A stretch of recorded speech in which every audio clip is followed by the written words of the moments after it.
All right, so our first presenter is Shuchi Ganesh. So Shuchi, if you can join us up here. And I'm just going to click on your monitor here. Welcome, you're being applauded already. Shuchi's presentation is titled Fremantle Panoramas Exhibition.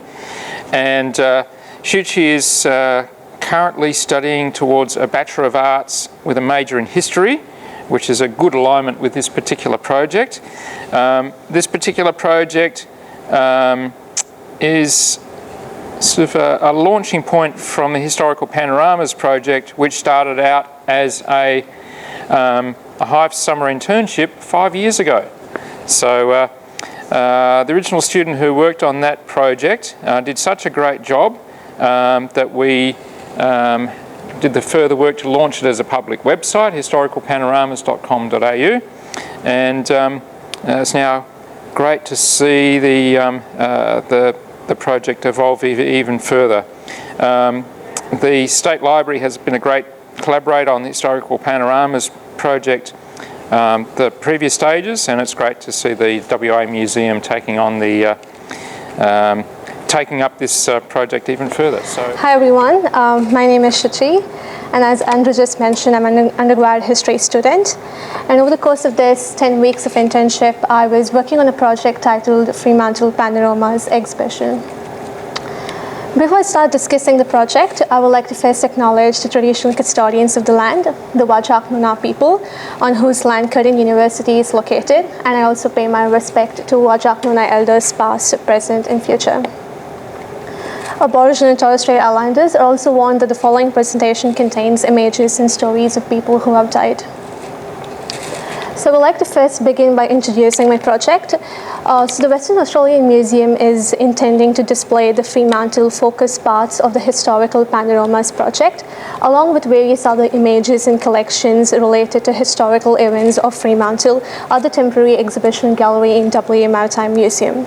So the Historical Panoramas is basically a public website which was created in collaboration between Curtin HIVE and State Library of Western Australia.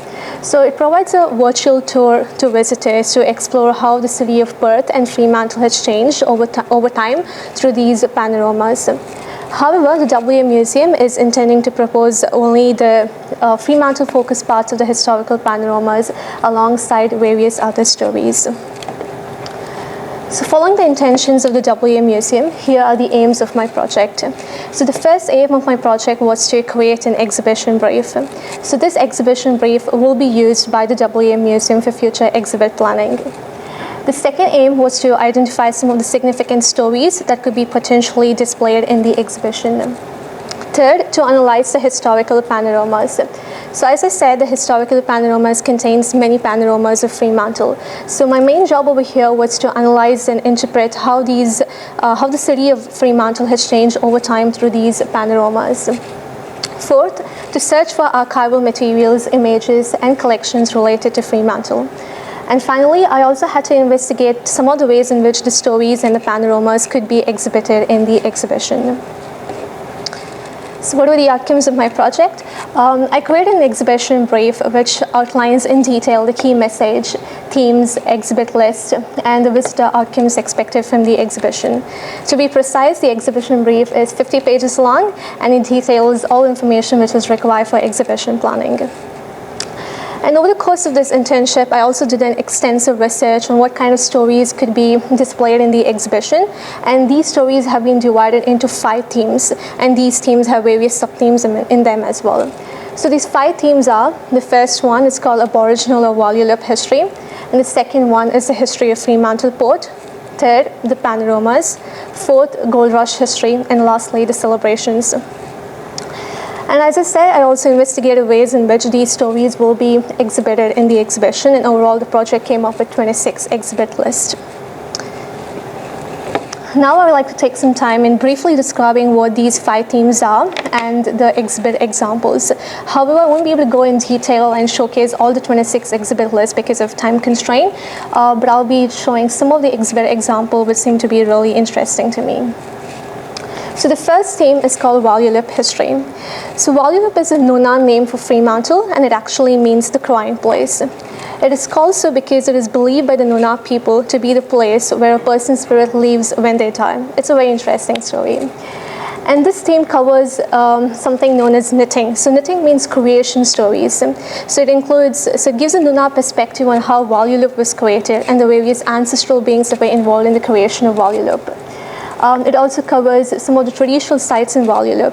So Volupe itself is a very spiritual place for Nyoongar people, but to be specific, in Volupe, the Cantonment Hill, Swan River, and Rocky Bay are really high cultural and spiritual significance to Nyoongar people. The theme also covers the story of Yagan. So Yagan was a very popular Nyoongar figure who bravely fought the colonizers. So here's an example. So to display the story of Yagan, it is being proposed to create a bust of Yagan. I feel it's really important for visitors to understand and hear to our local Nyoongar voices and their stories, because it really creates awareness among the visitors to maintain these stories for the future. Moving on to theme 2, that is a history of Fremantle Port. So this theme pretty much covers the entire history of Fremantle Port, from its early days of colonization to its most contemporary usage. So it starts with the early migrants and their contributions. So when the Swan River colony was established in 1830, many people migrated to Fremantle. So it includes the stories of these early migrants and the various buildings that were constructed during this period. For instance, the Roundhouse, the story of the convicts, and the various buildings that they constructed. And then we move to the construction of the port. So how was the port constructed and why was it constructed? And then the port usage during wars. Fremantle was a very significant port during both World War I and World War II. And then we move to the post-war migration and the changing nature of the port. So here are a couple of examples on how some of the stories belonging to these theme 2 could be exhibited. So to display the story of Roundhouse, it is being proposed to create a 12-sided polygon using false walls. So as the Roundhouse is a 12-sided building, we are proposing to create a 12-sided polygon using false walls, and the stories and images of Roundhouse will be displayed in the inside walls. So the inside 11 walls will be used to display the stories and images of Roundhouse, and the 12th side will be left for entry and exit. So basically we're creating a model of Roundhouse in the exhibition. Another example, so this is to display the story of the changing nature of the port. So it is being proposed to stack all photographs of Fremantle Port in a timeline. So for instance, so when we begin with this, I don't think this, yeah. So this image over here, this is an image of Fremantle Port which was taken in 1899. So this contains some warships. And as we move to 1913, so warships can no longer be seen, and so you can see steamships. And as we moved a long jump to 1970, no steamships, no warships. Instead, you can see some container cargoes and cranes being used to unload the goods. And moving to 2019, container cargoes are still seen, plus a cruise ship. So this is the beauty of photography. So just through photos, you can understand how Fremantle Port has changed, how it has transformed, and the different role the Fremantle Port has taken up in different periods of time. Moving on to theme 3, that is the historical panoramas. So Fremantle and its surroundings have been beautifully captured by photographers from the late 1800s to contemporary times. So the panoramas provide a visual evidence and also engages the visitors to understand how Fremantle has changed since colonization. And not just that, it also helps in understanding how technology has improved over time and the subsequent improvements in photography.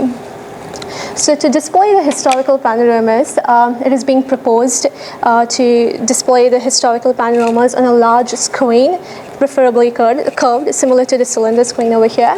And there'll be touchscreen plinths in front of them for interaction. So visitors can actually zoom in and zoom out and see how Fremantle has changed over time.